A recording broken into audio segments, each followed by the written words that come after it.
Hello, everyone, and welcome to the Wolfpacker Show. My name is Ethan McDowell. I am here with Noah Fleischman.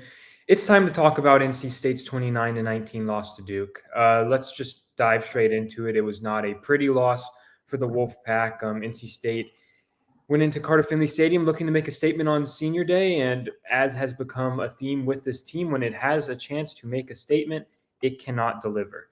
The Pack failed to turn red zone opportunities into touchdowns, something they've actually been super efficient at this year before yesterday, and that hurt them. That it was a sloppy game by both teams from a lot of this game, but the difference was Duke scored touchdowns while NC State settled for field goals, and that's what led to this 10-point loss for the Pack as the Wolfpack falls back to 500 on the season with 2 games to play. We're going to talk about everything we saw at Carter Finley Stadium, where the team goes from here, and all of that. But before we do so, I want to quickly mention that we're both reporters for the Wolfpacker.com. That's NC State's site on the On3 network. Whether you're looking for more analysis on what went wrong in the football game yesterday, whether you're looking for positive recruiting nuggets amongst all the football negativity, if you're just ready to turn the page to basketball season, I promise you there's plenty of coverage of whatever you're looking for over on the Wolfpacker.com. It's all there. And right now, you can become a member for 50% off an annual subscription. It comes out to just under $5 a month. It's a great deal, 50% off on the Wolfpacker.com, so go check it out.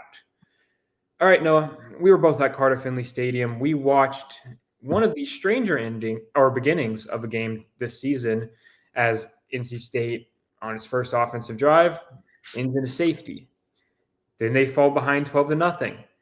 And then they kick 4 straight field goals to tie the game. This was a absolutely bizarre football game where at the end of the day, Duke just ended up executing more. But what were your takeaways from this loss and NC State's second loss to an NC State opponent at home this year?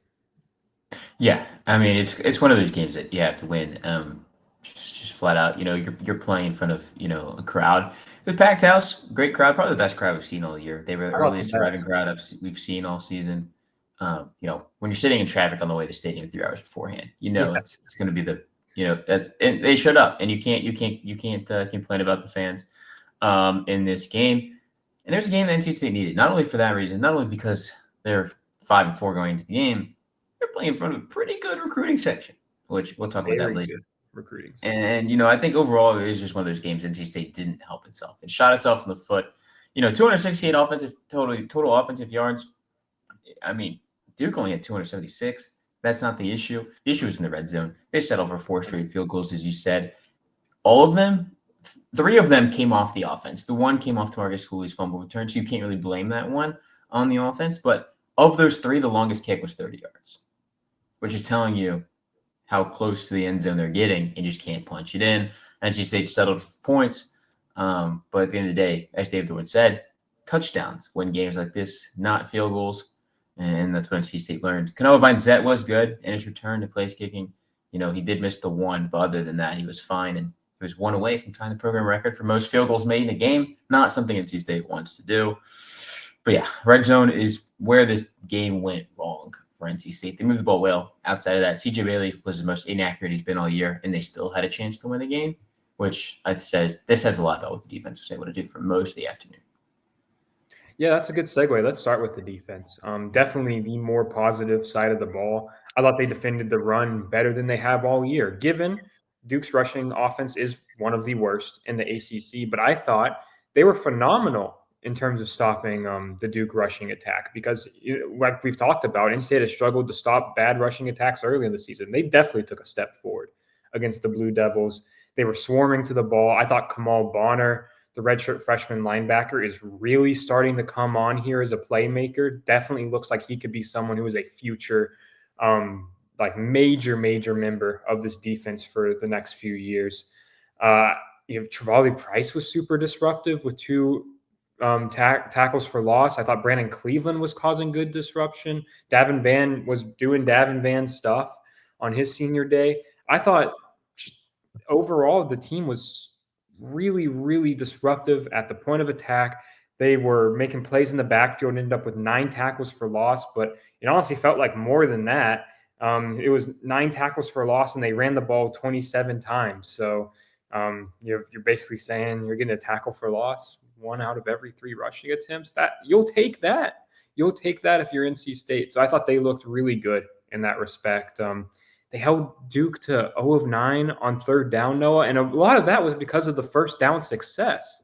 They were knocking Duke back and forcing quarterback Malik Murphy to have to deal with second and long, third and longs. And he had a good day. He went 22 for 31 for 240 yards, 245 yards, and 2 touchdowns, 0 picks, and ended up posing for a picture on the NC State logo after everyone else had left the field. If you want to see that, you can go check out Noah's Twitter account. But they did everything they could. They were stacking the box and leaving their corners on the island. That's nothing new for this defense. And that led to a lot of good plays for defense. It also led to a few explosive passing plays where corners and safeties got beat one-on-one, which is going to happen when you take that defensive strategy. And that's a trade-off that NC State's going to take most of the time. And if you take out the possessions where they got the ball deep in NC State territory, or you take out the safety, this is a 20-point, maybe less performance by the Blue Devils. So it's hard to put a ton of blame on the defense for this game, Noah. I thought they were pretty dang good for most of it. They were. I mean, Sean Brown led the way with 10 tackles. You talk about the drives and Duke's ability or inability, I guess they drive the full length of the field. Of their scoring drives, at the beginning, only one of them came on, going down the field by itself. They benefited from a safety early in the game. They ended up being able to drive the ball late with a 10-play, 75-yard drive, scored a touchdown in the third quarter, kind of iced the game from there. But, it's one of those things that NC State's defense showed up to the party. Its offense did not. But, I was really impressed with, Kamal Bonner, as you said. Tamarcus Cooley made some good plays. Yes, there was a play he probably should have had a pick on, and I think he would have told you that after the game as well. But other than that, he had the really good fumble strip. He said he felt like he let the team down by not scoring a touchdown there. It looked like he just ran out of gas. But the best case scenario happened when he ran out of gas was there's time left on the clock. Because there's a chance he tries to push it to the end zone. There's no time on the clock. They can't kick a field goal. And they lose this game 29-16. So there's that. And it also would have changed momentum going to the half. So, I think, props to him. But overall, the defense showed up for the most part. They did hold Duke to 0 of 9 from third down. Duke only averaged 1.1 yards per rush, Ethan. 1.1. Yep. They made Murphy beat him through the air, which is kind of what you want to do with a quarterback like him, who has big play potential, but also has the potential to turn the ball over. Didn't throw a pick, Ethan. Yeah, for someone who throws the deep ball as much as he does, he did not put the ball in harm's way a bunch. So, and in the few times he did, NC State was not able to take advantage of it. And he was getting the ball out fairly quickly, and NC State couldn't really consistently pressure him. They had 1 sack. And, he's not exactly like a super mobile quarterback. Like he was standing in that pocket, but the Pack could not really consistently get to him. So those are my only critiques of the defense, really. Other than that, I thought it was a good effort. It was a defensive effort that NC State should be able to win a game from, to put it simply. Like you can point out and nitpick stuff defensively, but this is a game. This was a defensive performance where if the offense plays its B minus game, even, I think this is a 1 possession game where the Pack is winning this one. So that's where I land on it. Offensively, I mean, Noah, it was ugly. It was really ugly. 1 week removed from NC State scoring 59 points against Stanford, and I mean, this game could not have been more different. The Pack could not get its running game going at all. It is worth saying that is absolutely part of the reason why the offense looked so good against Stanford. Yes, CJ was awesome against the Cardinal, but the rushing attack was really humming. Hollywood Smothers and Jordan Waters had both had great games. In this game, they had 16 carries for 38 yards, neither of them averaging above 2.6 yards per carry. So it was a real regression for this rushing offense against a rushing defense that's not particularly great. Duke's rushing defense allowed over 150 yards per game coming into this matchup. The Pack should have been able to have more success against this rushing defense, and there was just nowhere to go. Hollywood had a 15-yard rush, and that was the only rushing play of more than 10 yards in this game. Noah, CJ Bailey led the team in rushing attempts with 10 rushing yards with 10 attempts for 36 yards. I was kind of just confused watching this game at points. They were calling designed runs for CJ in some strange spots. It looked like in the red zone, at least it looked like they were designed runs on second or third and long where it just didn't make sense. That play has not worked for NC State for most of the year. Like that is not CJ's strong suit. He can pick up rushing yards, but when he can do that when he's scrambling and improvising, right? These designed quarterback runs really aren't his strong suit, and the Pack keeps calling them, and I don't understand that particularly well. But I don't know, maybe someone who understands play calling more than me can chime in on that one.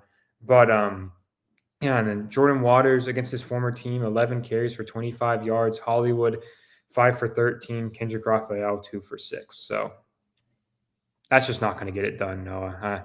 I don't know really what else to say about the rushing attack. Yeah, he did leave out Casey's one rush for 4 yards. His only touch of the game. But yeah. Which is not good. The rush, no. And we'll talk about why in a little bit. But yeah, the rushing attack did not go well. And they were really trying to make Jordan Waters a thing. And I'm not going to say it shouldn't be. He has the opportunity to break off a big run. We saw that last week against Stanford. But, he averaged 2.3 yards a carry. They were just trying to feed him, try to get him going, and it didn't work. Yeah, I mean, I don't know what else there is really to say about it. NC State averaged 2.9 yards per attempt on the ground. They thought they had the run game figured out, Ethan. They played a good rushing defense last week and gashed them. And now they play a defense that was middle of the pack in the ACC on the rushing side. It was the best pass defense NC State will see this year. And they couldn't get it done. Yeah, I mean, talking about the passing offense, it was just inefficient. Again, like you said, Duke leads the ACC. They're like 34th in the country in pass defense, giving up less than 200 yards a game. And I think CJ actually ended up right around what they averaged, giving up 184 yards. And, lowest completion percentage, 41%. His previous low was 64 against Clemson. So this was, his worst game in a Wolfpack uniform. And I mean, the tone kind of got set on the first drive, Noah. Backed up way against your own goal line. NC State calls what looks like an RPO. Not sure if it was. Can't say for certain, but it was certainly a slow developing play deep in your own end zone. That's setting CJ up to fail there, and that's what happened. They brought him down for a safety. And the rest of the game they never established a rhythm. They got 7 explosive passing plays, 7 passing plays of 15 yards or more in this game. They were averaging 11.5 yards per completion, but they couldn't hit layups. There were 5 drops in this game, and Noah, it felt like 10. There were drops where, and it wasn't just contested catch opportunities, right? It was situations where it was a short crossing route, no defenders around, and the receiver just concentration drops. The passing game was just completely disjointed, and it just didn't look good. It was a huge step back from last week. Yeah, none of the drops came on contested catch opportunities. They all were catchable balls that were open. Some were high, some were low, but they made it to the guy's hands. And at this level of football, if it hits the receiver in the hands, they got to make the play. And we saw it on one drive where KC had 2 drops in a row. Justin Jolie has a drop, and then it turns into a pick and goes the other way. And, I mean, you can say that, that I heard CJ, right? Of his, 39 passing attempts, 16 were complete. Another 5 of them should have been complete. And his numbers would look decently better. It's quite a bit better, probably. You're probably tacking on like 40 yards, and at least 40 yards if you stick with the average yards per completion. And then 21 for 39 instead of 16. That's a much better completion percentage. Yeah. Yeah, and he doesn't have a pick, right? The pick was not his fault. It goes off Justin Julier's hands right into the defender's hands. It's one of those unlucky statistics that quarterback gets credited with when they really had no business getting credited with, but it is what it is. Yeah, and the receiving game wasn't great. Justin Jolie led the way with 4 catches, 52 yards, was doing his usual stuff, except for the drop. Wesley Grimes, 3 catches. The thing that I think about this receiving game that's the problem is when you look at the stats, counting how many guys received a target. It's a lot. It's a lot. And I think that NC State at this point has too big of a rotation at receiver. They had seven pass catchers have a target, plus 3 running backs each had one as well. But yeah, of those 7, 6 of them were true wide receivers. I think that NC State at this point it's running a really big receiver rotation, and it's not working. And I think at this point it's one of those things you might have to cut it down. Kevin Concepcion, 5 targets, no catches, 2 drops, and yeah, just wasn't a pretty game for NC State. Yeah, I mean, I definitely see it. They have a lot of talented receivers, so I understand the desire to get a lot of folks into the game. But I don't know. I'd like to see a game where Noah Rogers is getting more than 4 targets, man. I thought he was really good on the targets he did have. So except for I can't remember if he had one of those drops or not. I don't think so. He had the one on the free play that was a shot downfield, but that play didn't end up counting anyways. But we had 2 catches for 41 yards. He's he's the team's like 3rd leading receiver, but it just doesn't feel like he's ever been featured in this offense this season. And there is certainly an argument that he is the most talented pass catcher on this team. A former 5-star recruit, man. He could be a game changer, but we don't see that much. So I thought Wesley Grimes was great in this game, outside of a drop. 3 catches for 44 yards, a fantastic sliding touchdown where I don't really know how he was able to stay in bounds. That was really impressive on his scoring play. NC State's only touchdown of the evening. But yeah, other than that, like Dakari Collins had 1 catch for 20 yards late in the game. Terrell Anderson, I believe, caught the first pass of the game for 8 yards. And they didn't really get Hollywood involved in the receiving game at all.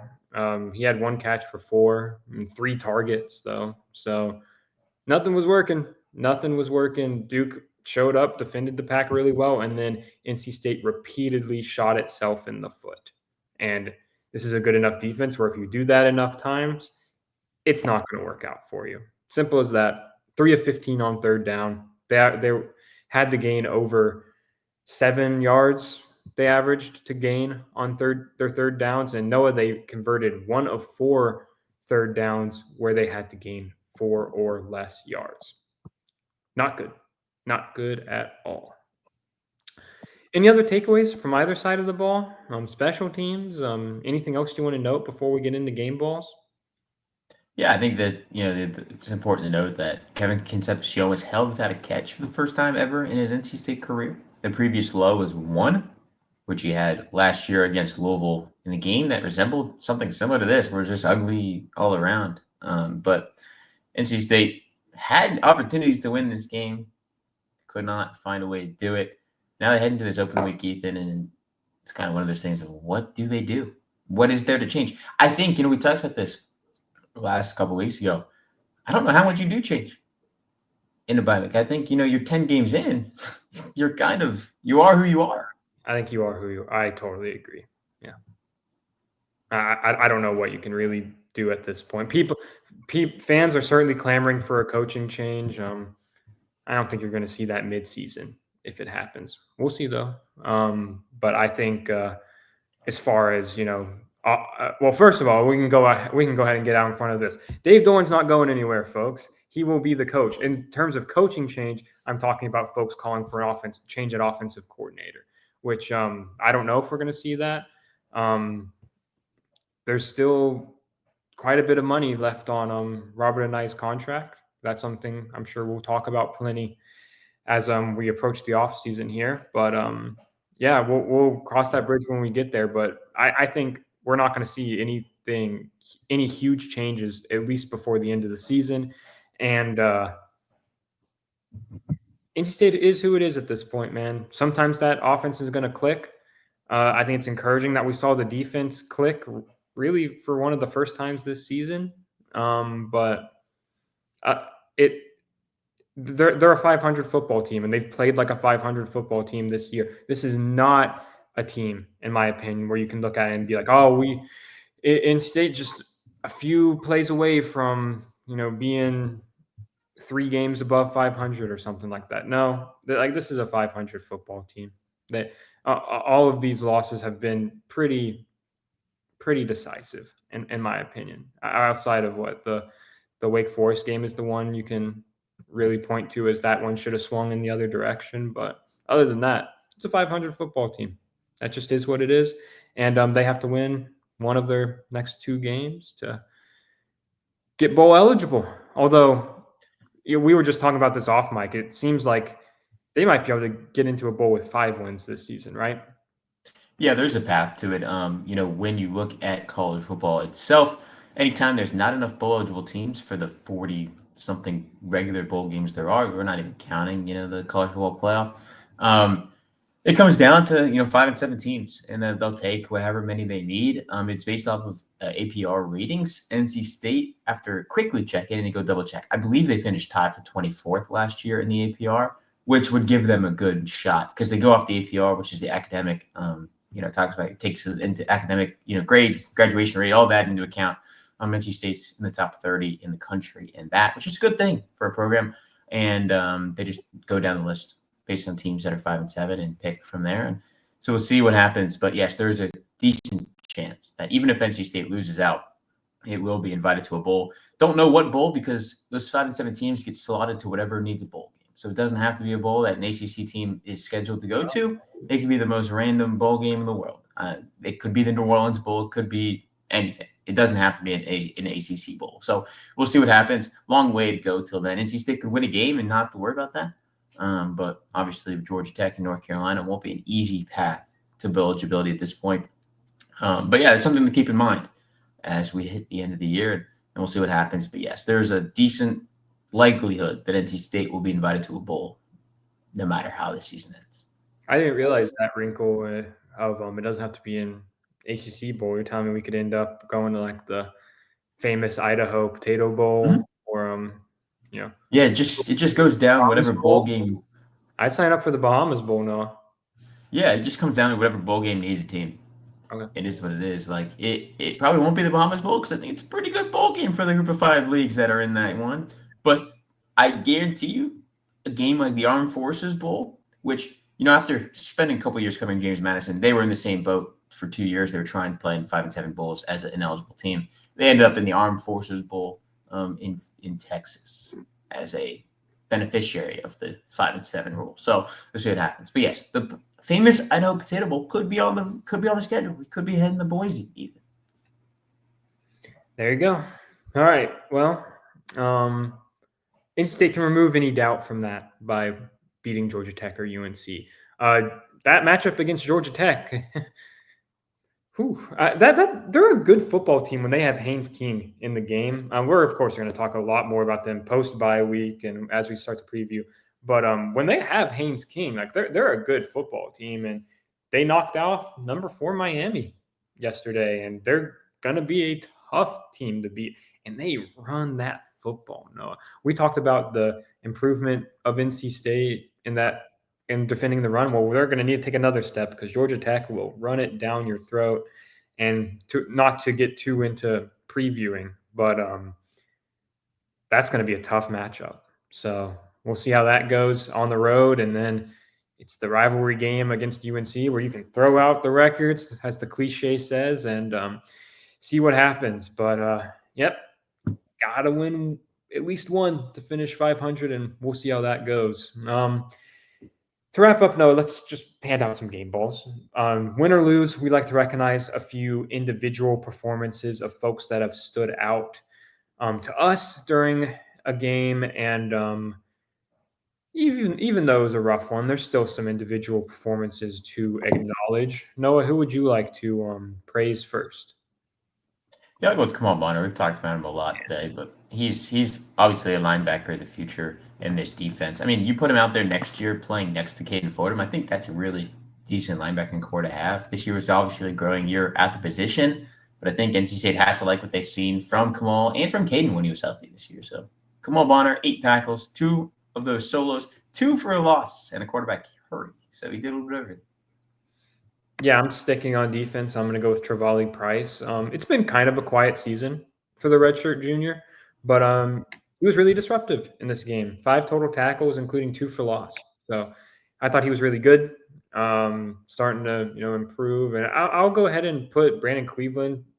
And you can really just acknowledge the whole starting defensive line. I thought everyone was pretty disruptive in this game. Brandon Cleveland had 5 tackles. That's in fact, that's more than he's usually in on. So it was a good game for him as well. Those two took a step forward for the Pack. What about your second game, ball, Noah? Who would you like to shout out? I'll stick on defense because that was a unit that played pretty well for most of the day. Bishop Fitzgerald's just playing really well this season. 6 tackles, 3 solos. He had a pass breakup. He played well. He also had a TFL.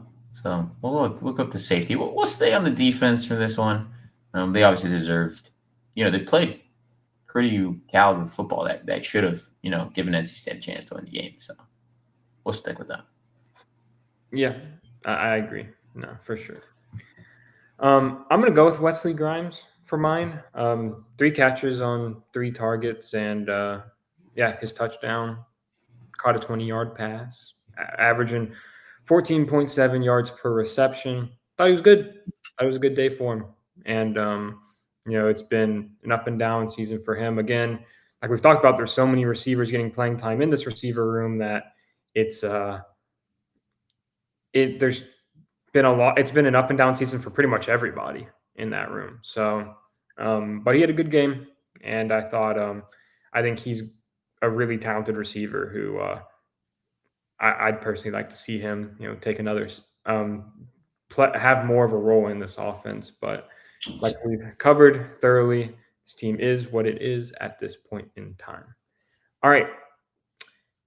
I don't really have much more to say about this game, Noah. Do you have something? What's up? Well, I guess we could just touch on that. NC State had an opportunity to make a statement, as you wrote in your post-game column, in front of a very loaded recruiting section. Right. Yeah. NC State had a handful of top 150 recruits in attendance. Frankly, it was the first time a lot of these recruits saw NC State since the Tennessee game. They loaded up these 2 weekends purposefully because they were statement games, and the Pack fell flat in both of them. There were 6 official visitors at Carter Finley Stadium for this game. So, that's not great. This isn't a performance you want to have. Maybe some of the defensive folks were still impressed. It was still a good defensive game, but we'll have full coverage of that on the Wolfpacker.com today and tomorrow.